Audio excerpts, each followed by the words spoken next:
오늘 함께 은혜를 나누고자 하는 말씀은 지난 주일 2부 예배에 하고자 했던 말씀을 구원 간증을 했기 때문에 오늘 이 시간을 통해서 그 2부에 준비했던 설교를 하고자 합니다. 요한복음 2장, 신약성경 요한복음 2장 13절부터 22절까지의 말씀입니다. 본문 내용이 길기 때문에 교독을 하겠습니다. 유대인의 유월절이 가까운지라 예수께서 예루살렘으로 올라가셨더니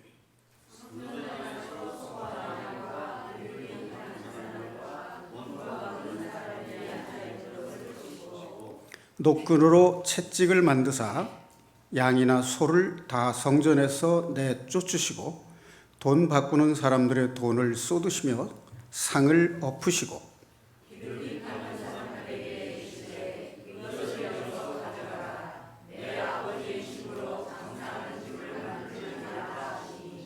제자들이 성경 말씀에 주의 전을 사모하는 열심이 나를 삼키리라 한 것을 기억하더라.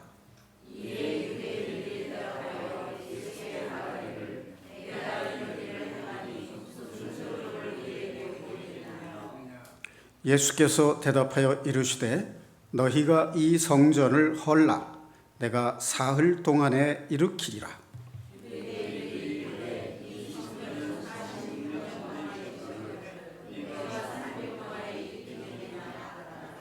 그러나 예수는 성전된 자기 육체를 가리켜 말씀하신 것이라. 제자들이 이 말씀하신 것을 기억하고 성경과 예수께서 하신 말씀을 믿었더라. 아멘.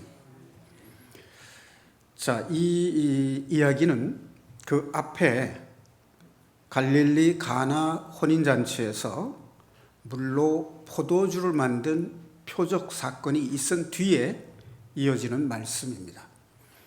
자, 물로 포도주를 만들었다는 것이 어떤 사물의 질적인 변화를 가져오는 주님의 초월적인 능력을 나타내는 것으로서 이분은 사람이 아닌 하나님의 아들이시자 모든 죄인을 구원하러 오신 그리스도시다 하는 것을 예표하는 것을 말씀하신 것이고 거기에 이어지는 내용이 이 성전과 관련된 내용입니다.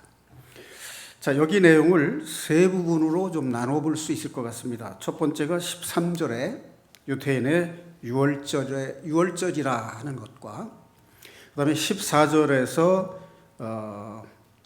17절까지가 두 번째 내용으로 볼 수 있습니다. 자, 거기 보면 소와 양과 비둘기와 돈 바꾸는 사람들을 노끈으로 채찍을 만드사 양과 소를 다 성전에서 내쫓으시고 돈 바꾸는 사람들의 돈을 쏟으시며 상을 엎으시고 비둘기 파는 사람들에게 이르시되 이것을 가져가라. 내 아버지의 집으로 장사하는 집을 만들지 말라 하시니 17절 말씀이 또 중요한 말씀인 것 같습니다. 제자들이 성경 말씀에 주의 전을 사모하는 열심이 나를 삼키리라 한 것을 기억하더라. 주의 전은 성전을 가리키는 거죠. 이 말씀은 시편 69편 9절에 그대로 나와 있는 말씀을 인용한 것입니다. 여기 보면 사람들이 하나님을 사모하는 열심이 지나쳐서 주님을 잊어버릴 것이다. 예수 그리스도가 구원자이심을 하나님의 아들이시여 구원자이심을 모르고 배척할 것이다 하는 것을 그 말씀이 응하게 된 것이라는 거죠. 그래서 제자들이 이 말씀을 기억했다는 것입니다.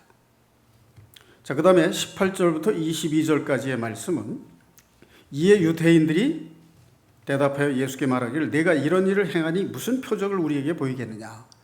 이 말은 내가 무슨 자격으로 이런 일을 하느냐. 거기 16절에 보면 내 아버지의 집으로 장사하는 집을 만들지 말라, 이런 말씀이 있죠. 그러면 하나님 아버지의 아들이라고 말씀을 하신 거죠. 그렇다면 내가 무슨 표적을 우리에게 보이겠느냐? 자, 이게 여기에 대해서 예수님께서 하신 대답이 성전을 헐라 사흘 동안에 일으키리라. 이것은 당시에 유대인들이 이해하기 어려운 말씀이죠. 그리고 제자들도 미처 그 말씀의 뜻을 이해하지 못했다고 되어 있습니다.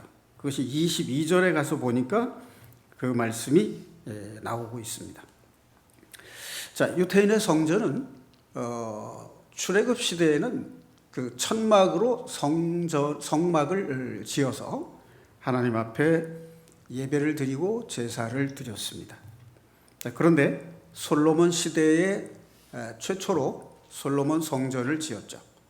그리고 바벨론 포로로 붙잡혀 갔다가 돌아와서 스룹바벨 성전을 재건하죠. 그것이 이제 제2, 두 번째 성전이고요.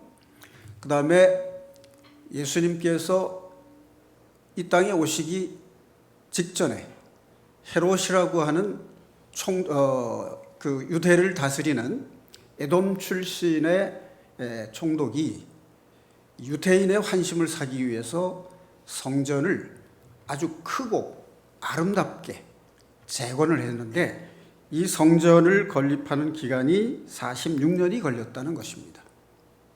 그래서 이 성전을 제3성전이라고 하는데 유대인들은 이 성전에 조상 대대로 예배를 드렸고 하나님이 임재하신 곳이고 또 모든 백성들이 죄를 용서받는 그 일이 이루어지는 곳이기 때문에 이 성전이, 예루살렘 성전이 없어진다는 것은 상상조차 하지 못했습니다.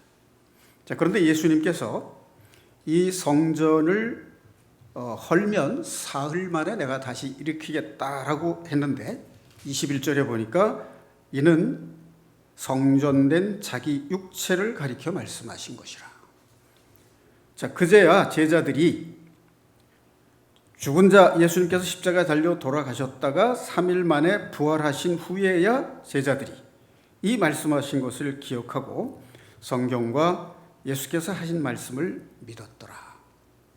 비로소 예수 그리스도께서 하나님의 아들이시고 구약 성경에 예언이 되어 있던 그 예언이 성취된 것을 깨닫고 예수께서 하나님의 아들이시오 그리스도라는 사실을 믿었다라고 되어 있습니다. 자, 마태복음 21장 13절에 보면 하나님의 집은 기도하는 집이라, 만민이 기도하는 집이라고 되어 있습니다. 그런데 여기서는 유대인들이 그 제사 드릴 때 사용되는 희생 제물들을 파는 곳으로 전락을 했죠. 그러니까 가까운 곳에 사는 사람들은 희생 제물을 직접 몰고 올 수 있겠지만 먼 지방에서 오거나 타국에서 오는 사람들의 경우는 짐승을 희생 제물을 가지고 올 수 없기 때문에 그 성전에서 제물을 파는, 어떻게 보면 편리한 제도가 형성이 됐다 이렇게 볼 수 있습니다. 그리고 성전에 내는 돈은 로마 제국에 내는 세금과는 다른 성전에만 내는 세겔이라고 하는 돈으로 바꿔야만 성전에 헌금을 드릴 수가 있었습니다. 자, 그런데 이 조상대대로 지켜온 이 성전의 예배와 제사는 하나도 이상할 것이 없는데 유대인들은 그것을 눈으로 보이는 성전만을 믿었다는 것이죠. 그런데 그것이 열심히 지나쳐서 성전의 주인된 예수님을 몰라보고 배척한 거예요. 그러한 일들은 오늘날 현대 교회에서도 일어날 수 있습니다. 예수 그리스도를 사모하는 그 마음이 지나쳐서 그 열심은 대단한데 예수 그리스도를 믿는 것이 아니라 사람들이 만든 제도를 지키는 그러한 상태로 변질될 수 있다는 것이죠. 그것을 잘 나타내주는 말씀이 로마서 10장 2절 3절에 나오는 말씀이죠. 사람들이 하나님께 열심히 있으나 하나님의 의를 따른 것이 아니라 자기 의를 세우려고 힘써 하나님의 의에 복종하지 아니하였느니라 라고 하는 말씀이 있습니다. 오늘날에도 그런 현상이 있을 수 있습니다.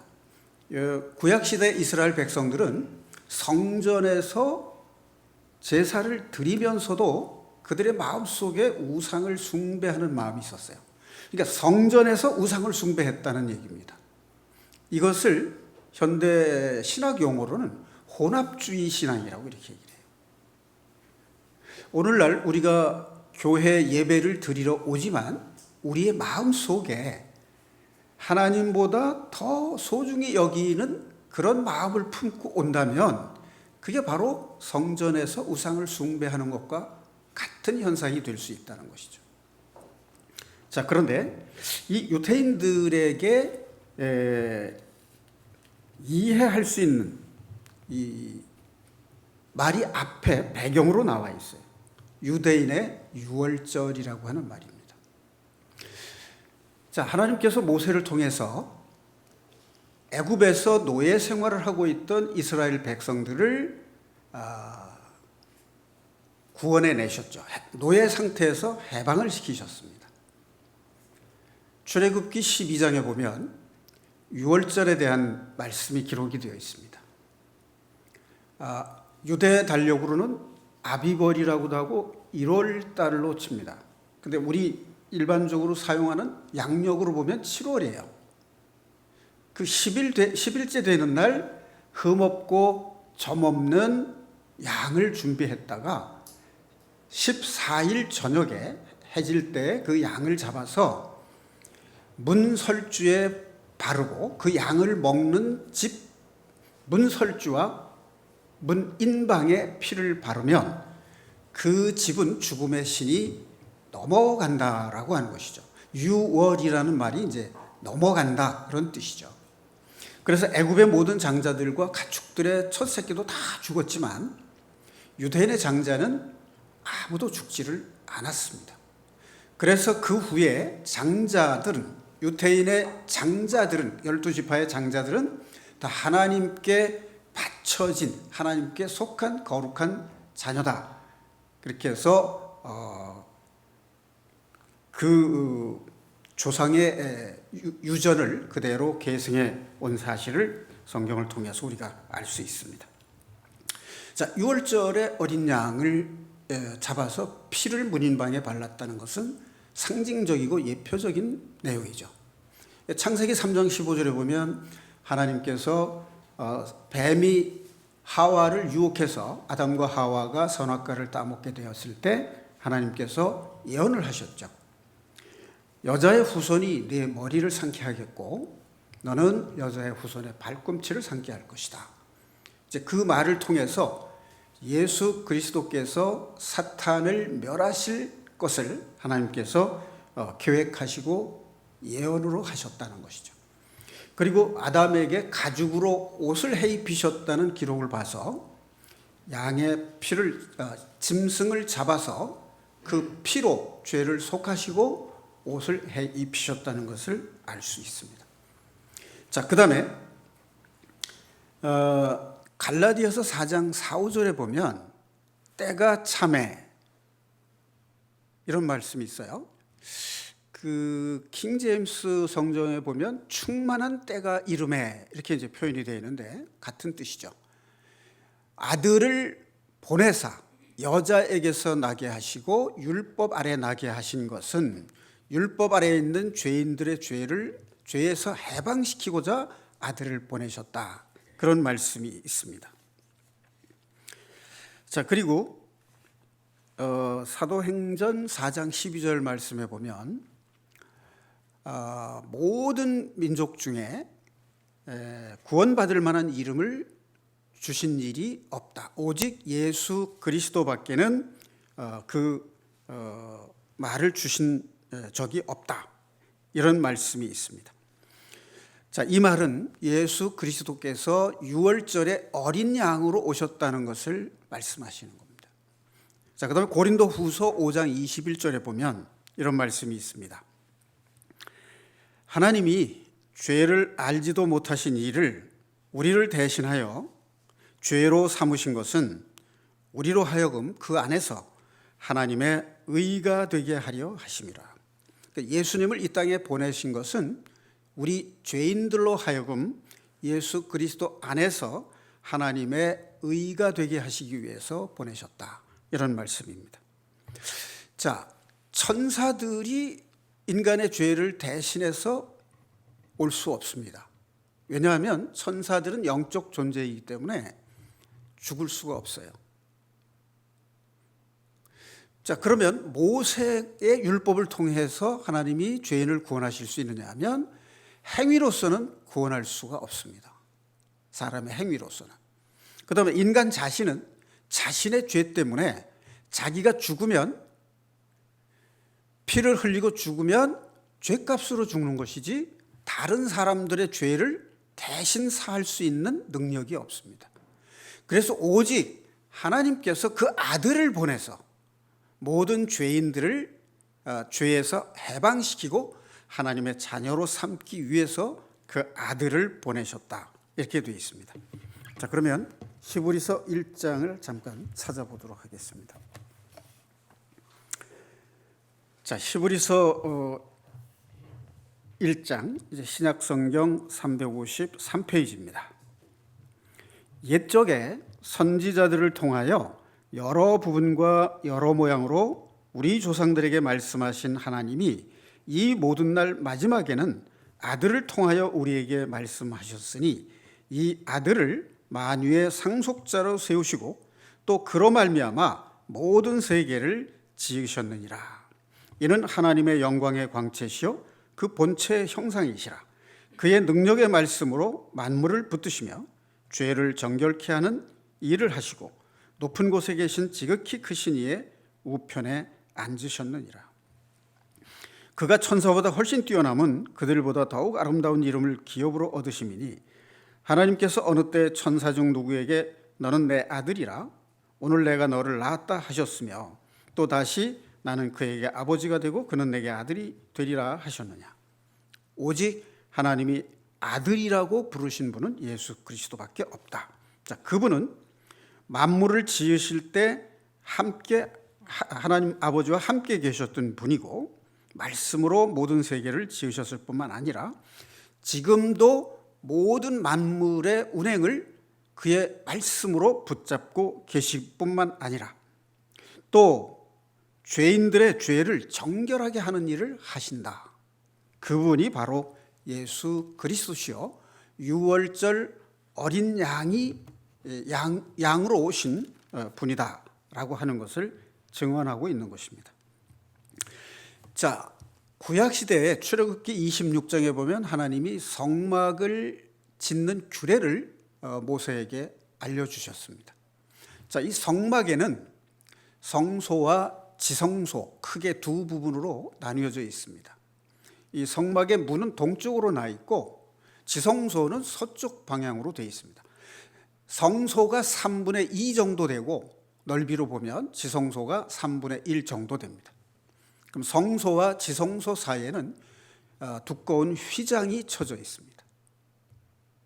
그래서 이제 대제사장이 백성들의 죄를 사하는 제사를 드릴 때에는 먼저 자신과 자기의 가족들을 위해서 드리는 속죄를 위한 희생제물을 드리고 난 뒤에 그리고 백성들의 죄를 위해서 희생제물을 잡아서 그 피를 가지고 지성소 안으로 들어가서 언약궤 위에 있는 속죄소에 뿌리게 됩니다. 그래서 이제 죄가 사해지는 일을 하게 됩니다. 그러니까 성전에는 어떤 의미가 있느냐면 하나님께서 임재하시는 곳입니다. 영광의 광채이신 하나님께서 사람들을 만나 주시기 위해서 이 땅에 내려오실 때 임재하시는 곳이 지성소입니다. 그리고 그 지성소에 있는 언약궤, 증거궤를 덮는 뚜껑이 속죄소인데, 그 속죄소에는 그룹이라고 하는 천사 둘이 이렇게 지켜보고 있고 하나님께서 영광으로 그곳에 임재하신다고 되어 있습니다. 그러면 성전 주변에 구름이 쳐져 있고 그 구름 속에 빛으로 너무나 영광스러운 광채가 비치기 때문에 모든 유대인 백성들은 엎드려서 하나님의 임재하심에 경배를 드렸다는 것을 볼 수가 있습니다. 자, 그런데 솔로몬이 성전을 짓고 낙성식을 할 때 드린 기도가 있어요. 자, 그 기도문에 보면 이렇게 되어 있습니다. 하나님이 참으로 사람과 함께 땅에 계시리이까 보소서. 하늘과 하늘들의 하늘이라도 주를 용납하지 못하겠거든 하물며 내가 건축한 이 성전이오리까. 그러니까 솔로몬은 하나님이 지성소에 임재하시는 경우가 있지만 하나님이 이 땅에 자기가 지은 이 성전에 어찌 계실 수 있겠느냐. 하늘들의 하늘, 이 우주의 넓이도 하나님을 용납할 수가 없는 그런 위대하신 분이다라고 하는 것이죠. 자, 그러니까 유대인들은 성전이 가지는 이 하나님의 임재와 죄를 사하는 속죄소가 있다는 사실을 믿었지만 그것이 장차 오실 예수 그리스도를 예표하는 상징이라는 사실을 미처 깨닫지 못했던 것이죠. 자, 그래서 지금은 예수님께서 십자가에서 모든 죄인들의 죄를 속량하시고 다 이루셨기 때문에 다시는 제사 드릴 필요가 없다라고 성경은 기록하고 있습니다. 자, 히브리서 10장을 한번 보겠습니다. 거기서 몇 장을 넘기시면 363페이지 히브리서 10장 4절부터 먼저 볼게요. 구약시대의 성전에서 죄를 사하는 제사를 드리던 희생제물 4절 이는 황소와 염소의 피가 능히 죄를 없이 하지 못함이라. 그러므로 주께서 세상에 임하실 때에 이르시되 5절입니다. 하나님이 제사와 예물을 원하지 아니하시고 오직 나를 위하여 한 몸을 예비하셨도다. 번제와 속죄제는 기뻐하지 아니하시나니 이에 내가 말하기를 하나님이여 보시옵소서. 두루마리 책에 나를 가리켜 기록된 것과 같이 하나님의 뜻을 행하러 왔나이다.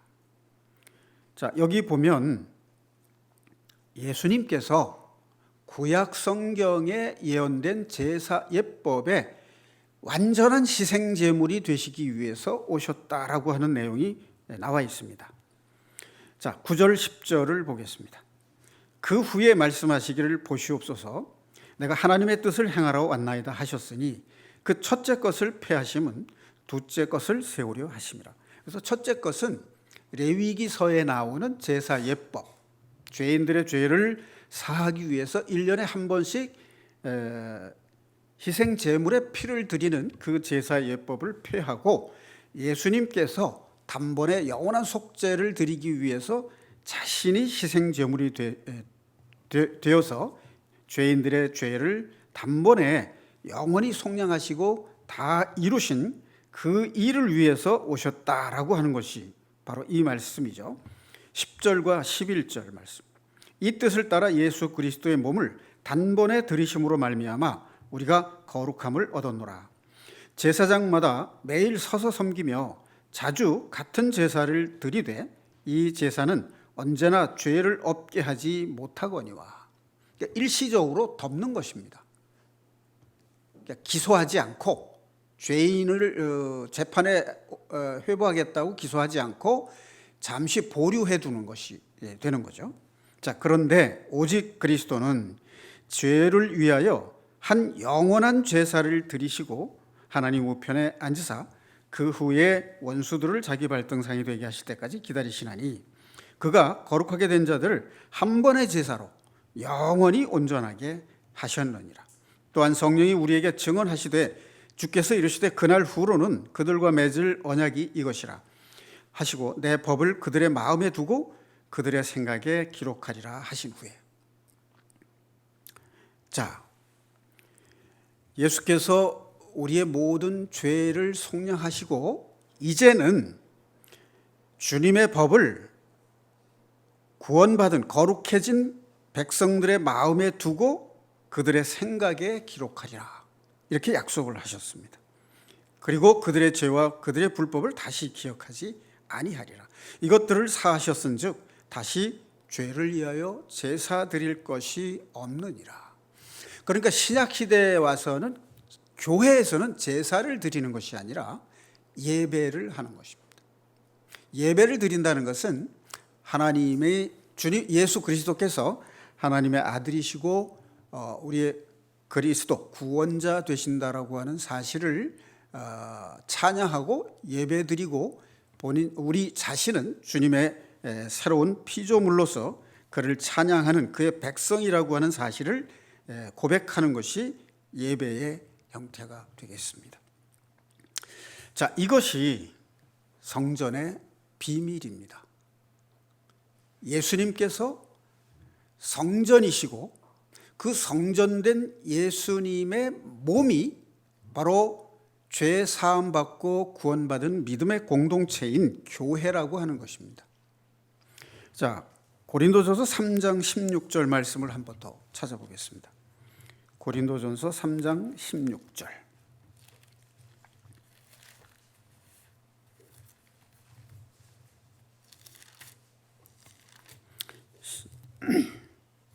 신약성경 266페이지입니다. 너희가 하나님의 성전인 것과 하나님의 성령이 너희 안에 계신 것을 알지 못하느냐. 누구든지 하나님의 성전을 더럽히면 하나님이 그 사람을 멸하시리라. 하나님의 성전은 거룩하니 너희도 그러하니라. 자, 제가 주일 예배 때 이런 말씀을 잠깐 드린 적이 있습니다. 다시 한번 정리를 좀 해보겠습니다. 하나님께서 아담을 흙으로 지으시고 그 코에 생기를 불어넣으니 그가 살아있는 혼이 되었더라 하는 말씀이 있죠.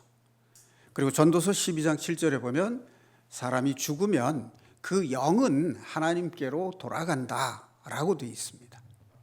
자, 이 하나님께서 아담의 코에 생기를 불어넣어서 살아 움직이는 혼이 되었다라고 되어 있는데 그 혼은 흙으로 지은 몸을 움직이게 하는 하나님의 능력입니다. 그런데 사람이 죽을 때에는 숨을 거두었다라고 표현을 하죠. 그래서 하나님이 불어넣으신 숨을 하나님이 거둬가셨다는 뜻이에요. 자, 이것이 아담과 하와가 부부가 돼서 아들을 낳았는데 가인과 아벨을 낳았다 이렇게 되어 있죠. 그럼 그것은 하나님의 설계, 하나님의 디자인에 의해서 남성의 정자와 여성의 난자가 결합이 돼서 새로운 생명체가 탄생을 한 겁니다. 자, 그런데 우리가 여기서 이렇게 한번 생각을 해볼 수 있습니다. 정자나 난자의 수명은 일주일 정도입니다. 그러니까 정자와 난자가 결합을 하지 못하면 난자도 일주일 만에 수명을 잃게 되고 정자도 생명을 잃게 됩니다. 그런데 이 정자가 난자와 결합을 했을 때는 80년 내지 100년을 사는 인간이라고 하는 생명체로 변화가 됩니다. 이것은 놀라운 기적입니다.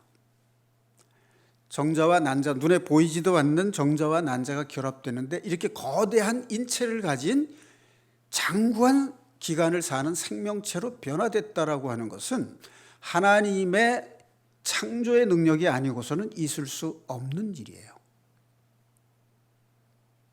그러니까 짧은 생명력을 가진 두 생명체가 하나님의 계획에 의해서 설계해서 결합됐을 때 다음 생애를 사는, 오랜 세월을 사는 거대한 생명체가 됐다라고 하는 것입니다. 자, 그럼 이것을 연장선상에서 생각해 보자 하는 것입니다. 하나님께서 창세기 2장 15절, 16절, 17절에 내가 동산 모든 나무들의 열매를 먹을 수 있으나 선악을 알게 하는 나무의 열매는 먹지 말라. 먹는 날에는 반드시 죽으리라. 이게 하나님께서 주신 법이에요. 이 법이라는 것은 물질적 차원에서 말하면 질서입니다. 다시 말하면 하나님이 지구를 창조하시고 지구에 사람을 지으셨는데 이 태양으로부터 지구와의 거리가 일정해야만 지구 안에 사람들이 살 수 있는 환경이 돼요. 그러니까 현재 지구보다 태양 쪽으로 가까이 가면 이제 금성이라는 별이 있어요. 거기는 표면 온도가 200도가 넘는다고 그래요. 부글부글 끓는 상황입니다. 이 정도가 되면 이제 생명체들이 살 수 없는 환경이 됩니다. 그 다음에 바깥쪽으로 있는 별이 화성인데 화성은 영하 80도가 됩니다. 밤에는 영하 200도 정도가 된다고 그래요. 이런 추위에서는 수분, 물이 액체 상태로 존재할 수가 없습니다. 그러니까 생명체가 살 수가 없고 또 생명을 유지할 수도 없을 뿐만 아니라 생명체를 이어갈 수도 없어요. 이게 하나님이 만드신 법칙이고 질서예요. 그러니까 먹지 말라 하는 그 말은 법이고 질서이기 때문에 그걸 어기게 되면 죽는단 말이에요.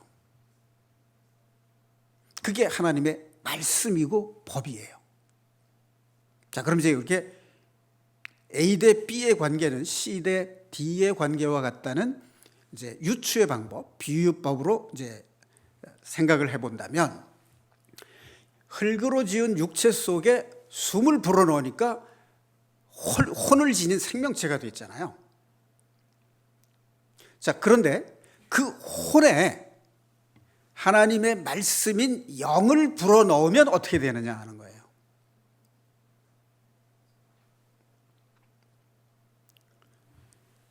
자, 조금 이해를 돕기 위해서 보충 설명을 한다면요. 이 사람과 짐승하고는 좀 차이가 있습니다. 사람들은 육신과 혼이 있어요.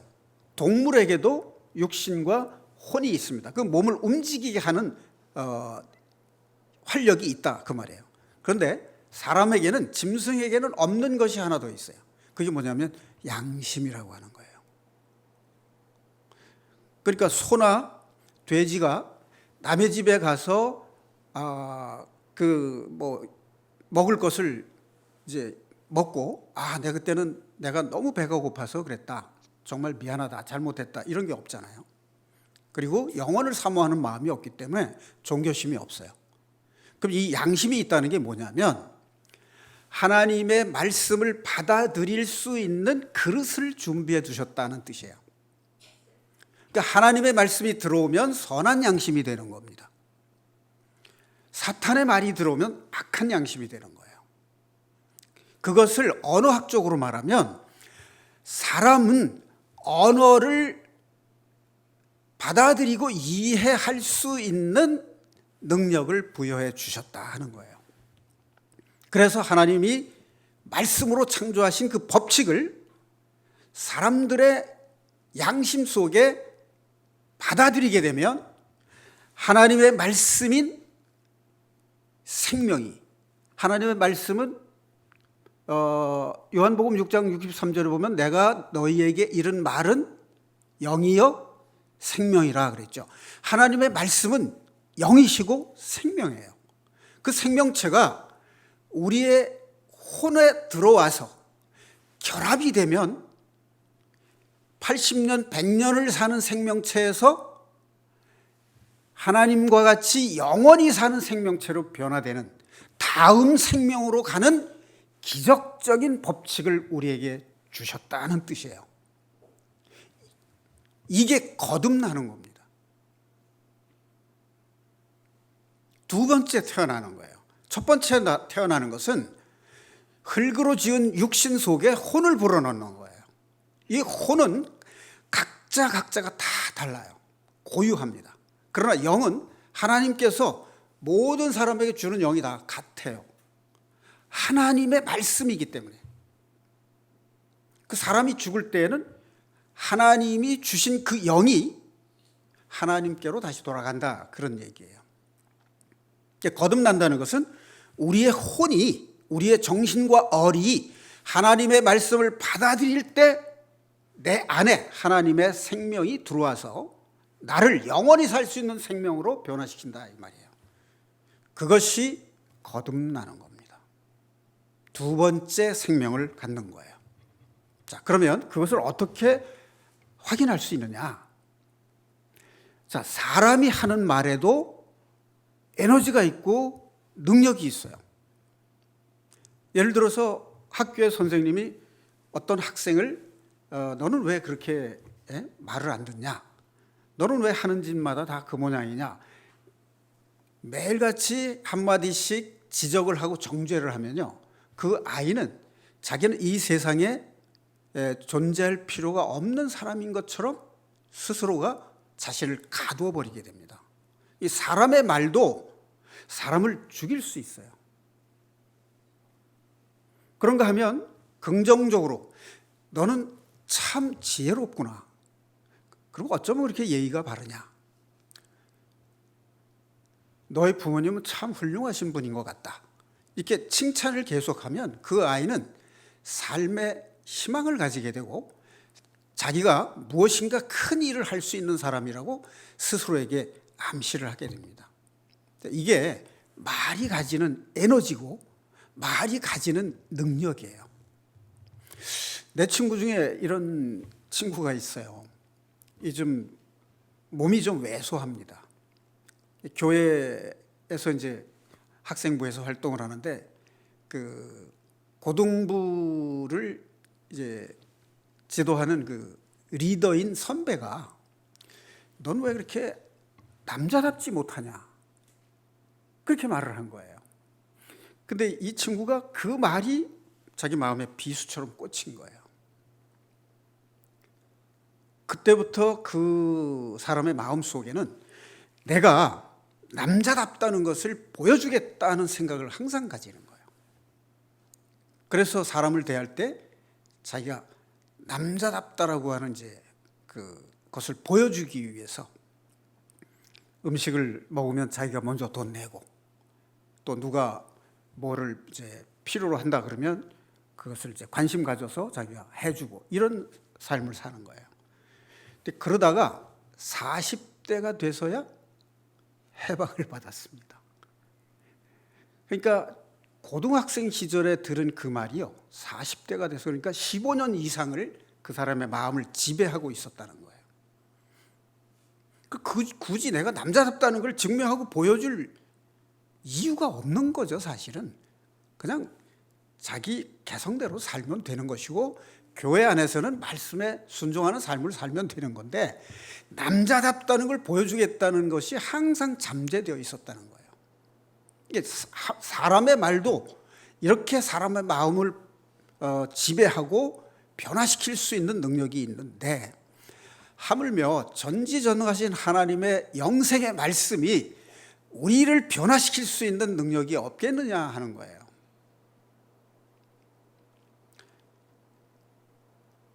하나님의 영을 이 히브리어로는 루하흐라고 합니다. 루하흐.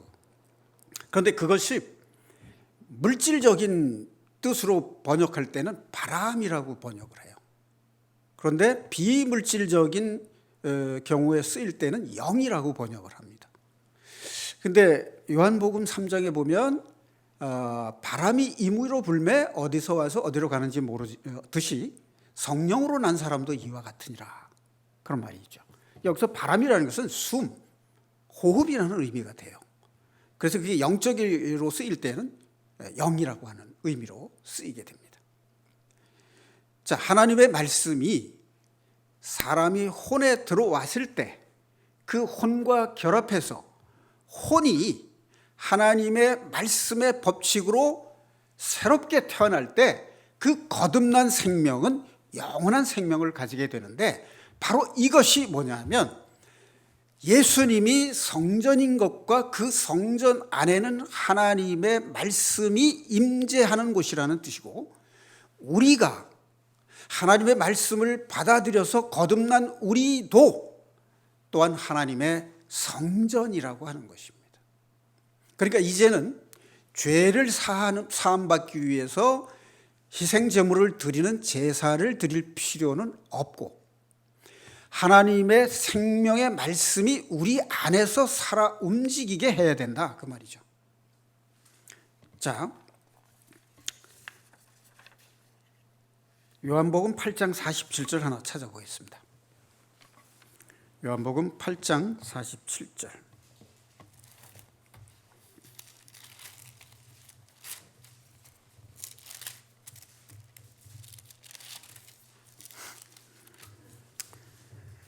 신약 성경 160페이지입니다.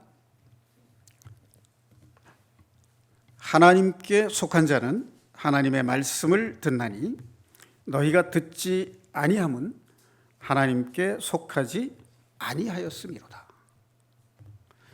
그럼 거듭난 사람은 하나님의 말씀이 그 안에서 살아 있어야 된다라고 하는 거죠.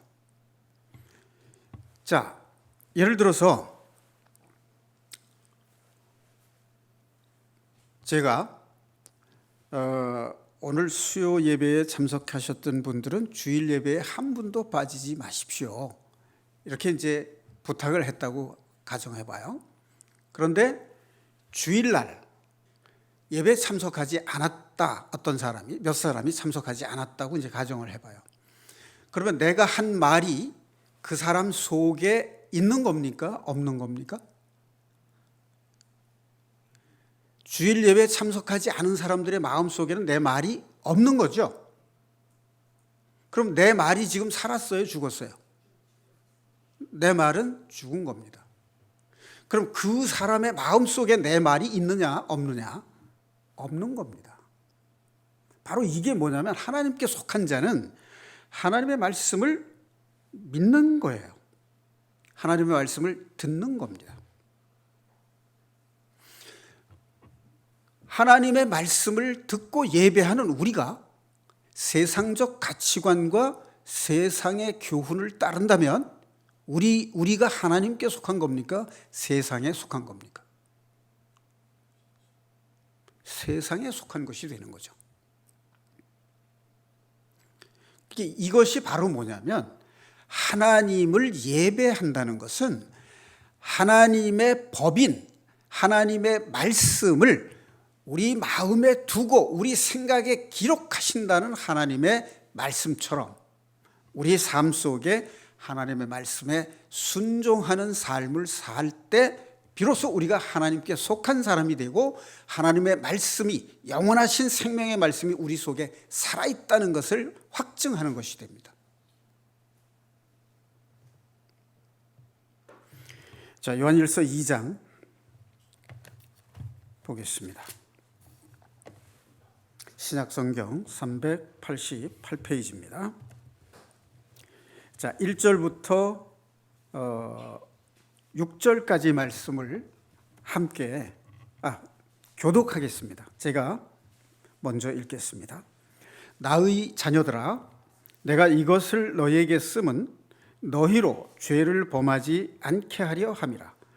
만일 누가 죄를 범하여도 하나님 아버지 앞에서 우리에게 대언자가 있으니 곧 의로우신 예수 그리스도시라.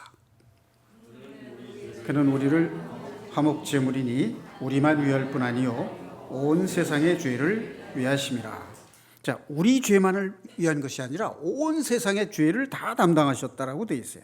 우리가 그의 계명을 지키면 이로써 우리가 그를 아는 줄로 알 것이요, 그를 아노라 하고 그의 계명을 지키지 아니하는 자는 거짓말하는 자요 진리가 그 속에 있지 아니하되, 누구든지 그의 말씀을 지키는 자는 하나님의 사랑이 참으로 그 속에서 온전하게 되었나니 이로써 우리가 그의 안에 있는 줄을 아노라. 그의 안에 산다고 하는 자는 그가 행하시는 대로 자기도 행할지니라. 자, 여기에 보면 그의 말씀을 지키는 자는 하나님의 사랑이 참으로 그 속에서 온전하게 되었다. 이 말씀이 있습니다. 이 말씀을 마지막으로 한번 상고를 해보겠습니다. 자, 여러분 마음속에 사랑이 있습니까? 없습니까? 우리는 누군가를 좋아하는 마음이 있고 사랑이 있습니다. 그런데 실제로 생활 속에서 사람들과의 대인관계 속에서 보면 때때로 내가 내 마음속에 사랑이 정말 있는가? 사랑이 없는 것 같다라고 느껴질 때가 있다 그 말이에요. 미워하는 마음이 있을 때 내 속에 사랑이 없다는 것을 느끼게 되죠. 자, 그러면 사람들의 마음 속에 사탄의 미혹을 받은 사람들의 마음 속에는 미움이 들어가게 됩니다. 그러니까 하나님은 사랑이시고 하나님은 영이시잖아요. 그러니까 하나님께 속한 자에게는 사랑이 있다는 거예요, 없다는 거예요? 하나님께 속한 자에는 사랑이신 하나님이 그 속에 있기 때문에 그 사람의 마음 속에, 양심 속에 하나님의 사랑이 온전하게 된다 그 말이에요. 믿으십니까? 네. 자, 그러면 어떻게 할 때 그렇게 되느냐 하는 거예요. 그냥 되는 것은 아니에요. 내가 예수 그리스도를 하나님의 아들이시요 나의 그리스도시다, 나의 구원자이시다라고 하는 그 신앙 고백이 있을 때, 그 신앙 고백을 할 때 주님의 말씀의 능력이 내 안에서 역사하시는 거예요. 그 말을 다르게 표현하면 내가 주님 앞에 완전히 꿇어 엎드려 경배하는 마음으로 나의 죄됨과 연약함을 고백하는 회개가 있을 때 내 안에서 하나님의 영, 성령이 역사하신다는 말이에요. 하나님의 영은 하나님의 사랑입니다. 내가 나를 내려놓고 나의 연약함과 죄인됨을 고백하고 인정할 때 주님이 나의 구원자시다라는 것을 믿는 그 능력이 내 안에서 이루어진다는 거예요. 그래서 회개하는 만큼 성령이 충만해지게 된다는 겁니다. 믿으십니까? 동의하시죠? 네. 생활 속에서 우리가 경험을 해보면 나를 상대방보다 낮출 때 내 마음에 평안이 오고 주님이 내 안에 계시고 주님의 말씀이 내 안에 살아있어요. 내가 다른 사람과 다투고 다른 사람 미워하는 마음은 내가 상대방보다 높아 있기 때문에 그런 거예요. 그것을 깨닫고 같다고 생각하거나 내가 더 못한 죄인일 수도 있다라고 낮은 마음을 가질 때 그 미운 마음이 없어져요. 그것이 하나님이 주시는 은혜입니다. 신명기에 보면 곳곳에 하나님께서 우리를 고난을 주심으로써 낮추신다고 돼 있어요. 솔직히 말해서 내가 일도 잘하고 성공하고 부러울 것이 없고 부족한 것이 없는 상태에서는 내 힘으로 살아가려고 하지 하나님의 말씀으로 살아가려고 하지 않아요. 그래서 마음의 골방이 필요한 겁니다. 환경이 어렵고 내 마음이 대인관계에서 어려움을 겪을 때, 사람 그렇지 않습니까? 누가 나에 대해서 무관심하면 섭섭해요. 그렇죠? 근데 누가 나를 무시하면 어떻습니까? 기분 나쁘죠?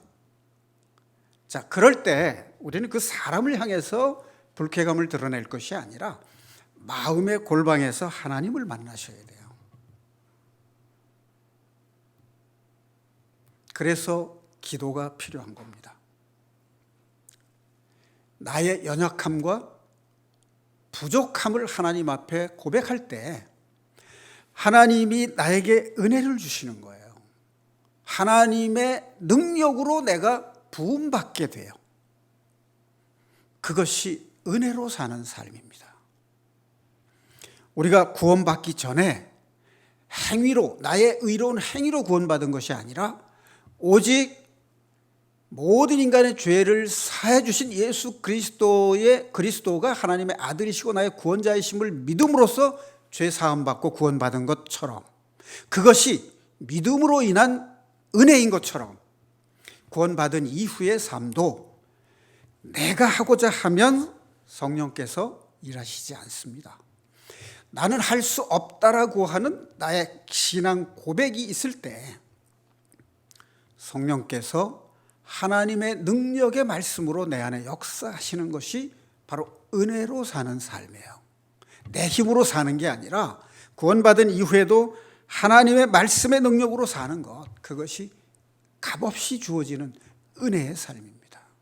그런 삶을 살기 위해서는 내가 날마다 하나님 앞에 자신을 돌이켜보고 회개하는 마음으로 하나님이 부어주시는 성령을 충만히 받을 때 내가 하나님께 속한 사람이 되고 하나님의 말씀과 하나님의 법칙이고 하나님의 영생의 말씀이 내 안에 살아있게 되고 나는 하나님께 속한 자녀가 되는 것입니다. 기도하시겠습니다.